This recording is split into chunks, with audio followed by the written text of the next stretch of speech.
If you can't get beyond your body, and your attention is on your body, then you're matter trying to change matter.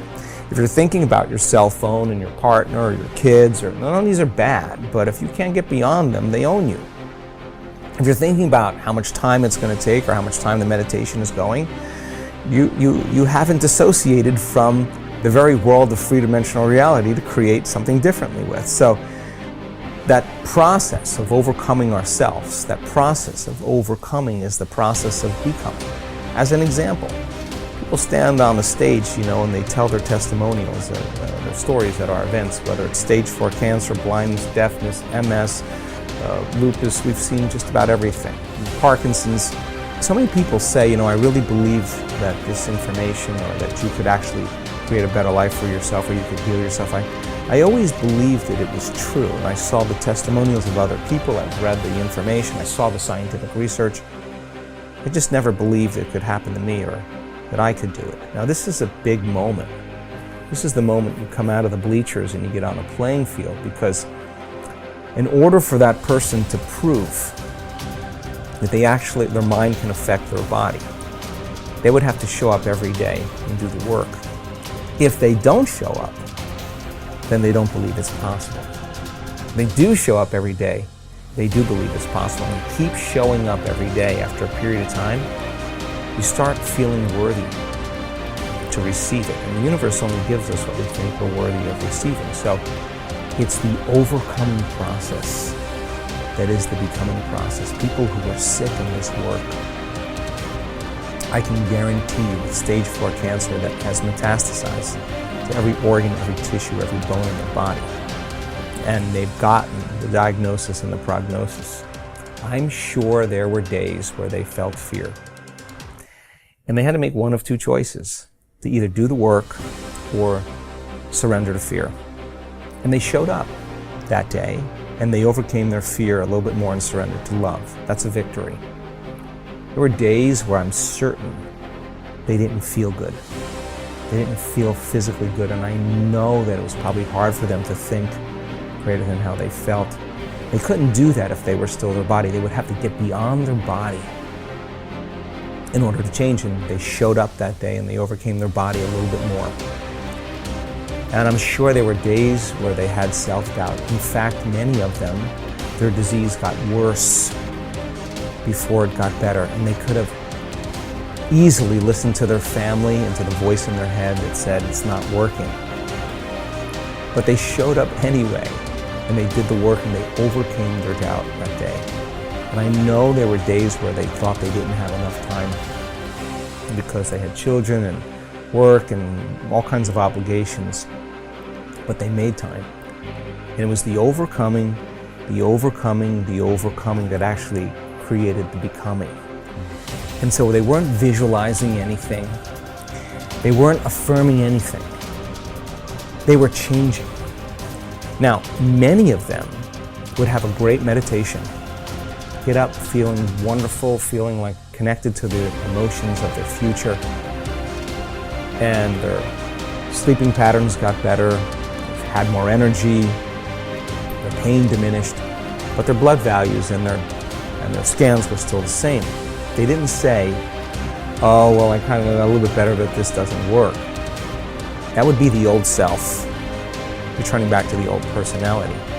They were more concerned about what they still had to change about themselves in order for their health to change. So they realized that many of them, 1 hour of meditation and feeling wonderful, and then spending 15 hours of your remaining day reacting and responding to everyone and everything in your life and believing those thoughts that are just hardwired programs in the brain and acting and behaving like the old self. Genes aren't going to change that way, so all of a sudden now it became practical. I got to get so good at doing this with my eyes closed. I got to do it with my eyes open. Now, this is the big game, because you got to be able to self-regulate. And so what became very practical to them is, now I'm going to rehearse how I'm going to be on the Zoom call. Now I'm going to rehearse how I'm going to be with my children, how I'm going to be with my ex. I'm going to monitor my responses. There's got to be a better way to be. Now the game becomes very real, right? And then they review at the end of the day, when did I fall from grace? When did I lose it? When did I go unconscious? Tomorrow's another lifetime. Tomorrow's when I didn't fail, I just went unconscious. Okay, tomorrow I'm gonna just work on that one thing. So now they're really working on the process of transformation. It's no longer about their health condition. They're not focused on their health condition. They're focused on change, right? And nothing changes in our life until we change. So when you hear those stories and the person has to really overcome their belief that this could work for everybody else, they just never believed it could work for me. When they get really super aware that the game is about change, and they got to get really good at doing it with their eyes open, and they have to monitor their responses to everyone and everything in their life, because if they don't, the response is actually weakening the organism.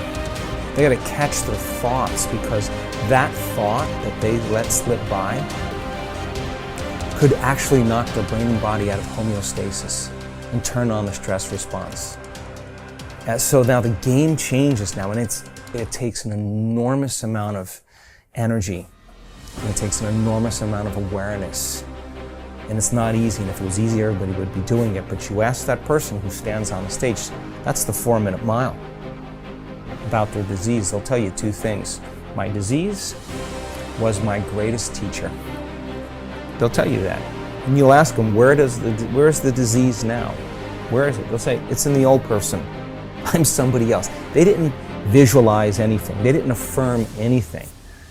They just kept practicing overcoming. And it's the overcoming process that actually affects the becoming process. What determines the difference in human actions? Throughout my life, I have passionately sought the answer to these questions. One thing is clear to me. Human beings are not random creatures. Everything we do for a reason. We may not be aware of the reason consciously, but there is undoubtedly a single driving force behind all human behavior.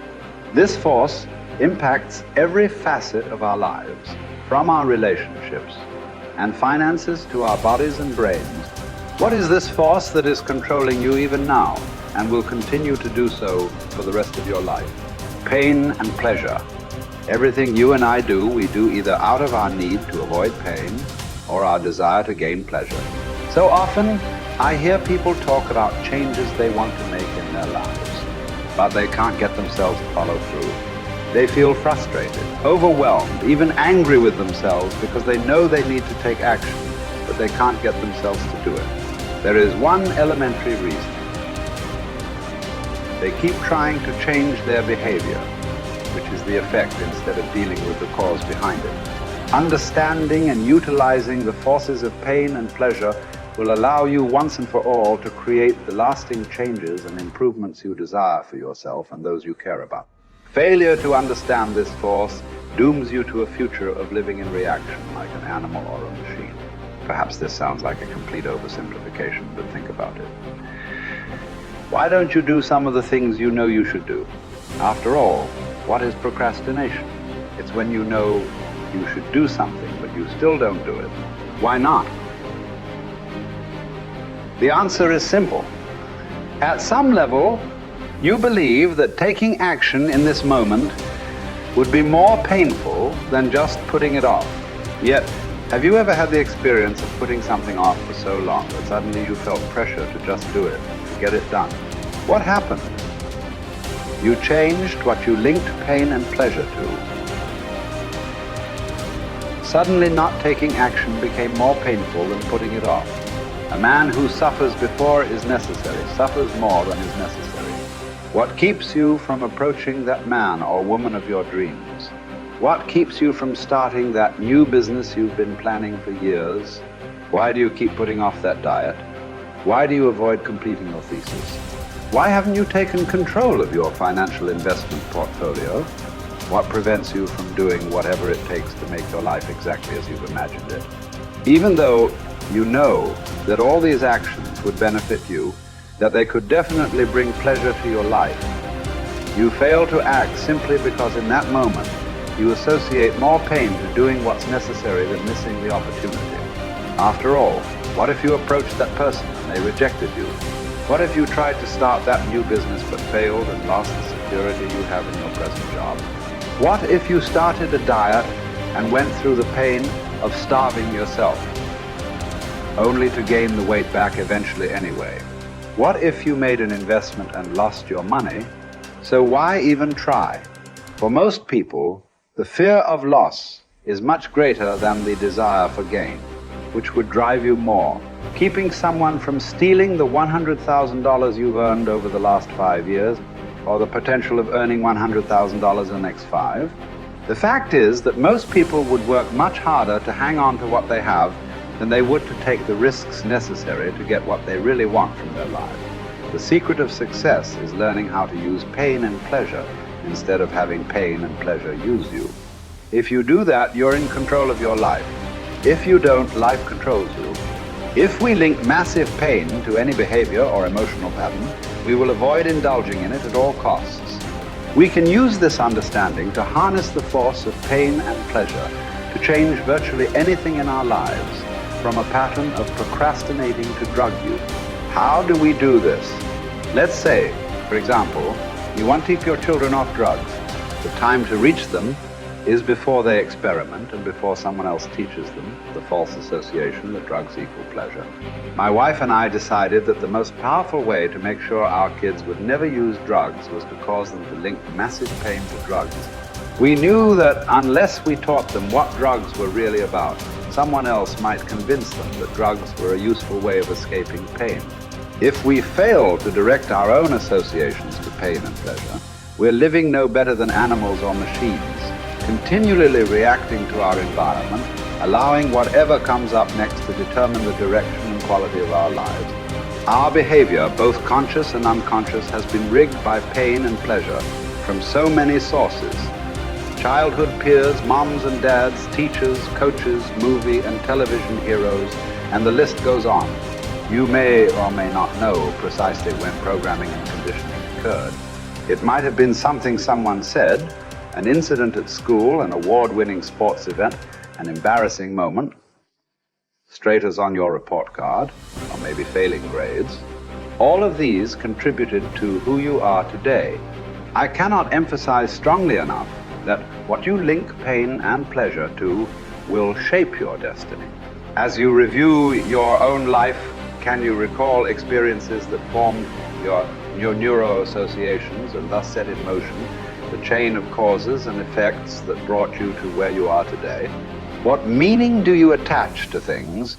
If you're single, do you look upon marriage wistfully as a joyous adventure with your life mate? Or do you dread it as a heavy ball and chain? As you sit down to dinner tonight, do you consume food matter? Of factly as an opportunity to refuel your body? Or do you devour it as your sole source of pleasure? Men, as well as women, are much oftener led by their hearts than by their understandings. Though we'd like to deny it, the fact remains that what drives our behavior is instinctive reaction to pain and pleasure, not intellectual calculation. Intellectually, we may believe that eating chocolate is bad for us, but we'll still reach for it. Why?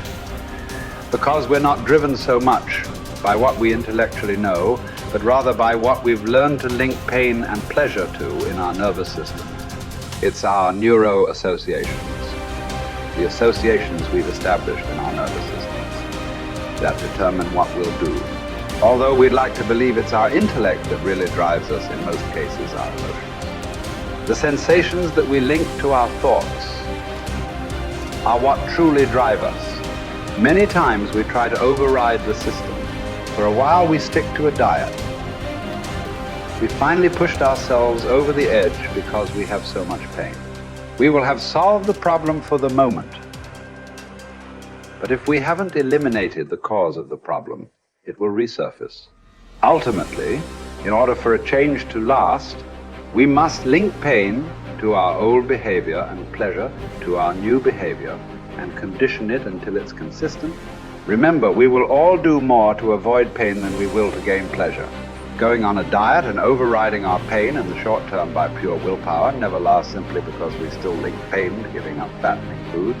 For this change to be long term, We've got to link pain to eating those foods so that we no longer even desire them, and pleasure to eat more of the foods that nourish us. People who are fit and healthy believe that nothing tastes as good as thin fields, and they love foods that nourish them. In fact, they often link pleasure to pushing the plate away with food still on it. It symbolizes to them that they're in control of their lives. The truth is that we can learn to condition our minds, bodies, and emotions to link pain or pleasure to whatever we choose. By changing what we link pain and pleasure to, we will instantly change our behaviors.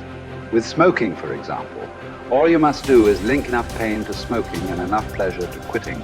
You have the ability to do this right now, but you might not exercise this capability because you've trained your body to link pleasure to smoking, or you fear that stopping would be too painful. Yet, if you meet anyone who has stopped, you will find that this behavior changed in one day. The day they truly changed what smoking meant to them.